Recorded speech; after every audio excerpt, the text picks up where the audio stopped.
Мен Бакыбаева Нурия. Bir өлкөнүн өнүгүү китеби боюнча сиздерге баяндап берем. Bir өлкөнүн өнүгүү тарыхы бүткүл кыргыз эли окуп чыкса аябай жакшы болот деп ойлойм. Себеби бир кичинекей эле Баткак өлкөсүнүн ак лилия гүлдөр өлкөсүнө айланып кетиши мени аябай таң калтырды. Биздин да кыргыз элибиз ушул китепти окуп чыкса, мекенибиздин өнүгүүсүнө салым кошот деп ойлойм. Бул китептин негизги мааниси менин оюмча андагы адамдардын аракети, болгон аракетин жумшап, ошол өз өлкөсүнө пайдасын тийгизгендиги, ошондой эле канчалык кыйынчылык болбосун, канчалык каршы чыгуулар болбосун, эч качан артка чегинбей, алдыга гана кадам таштаган. Алардын аракети өздөрүнө түртүп, жана болуп көрбөгөндөй таасирлерди өзүнө алат. Китепти таасирленген жерим менин оюмча бул Залым Каракөп болду деп ойлойм.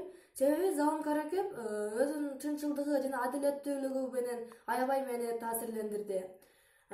Иштебеген Залым Каракөптүн адамдарга өлтүрүүгө болгон себеби бул иштебеген тараза болуп эсептелинет. Ал иштебеген таразаны ошол иштебегенине байланыштуу ал өзүнүн эгесин да уруп өлтүргөнү калат. Китептин негизги каарман бул Снеламан. Ал фильм маданиятын өнүктүрүүгө билсенген адамдардын эң алдында атактуу, кадырбактуу инсан жана бүткүл күч аракетин ошол фин элинин өнүгүүсүнө арнаган адамдардын бири болуп эсептелинет. Сиздерге да ушул Bir өлкөнүн өнүгүү тарыхын китебин окушту сунуштайм.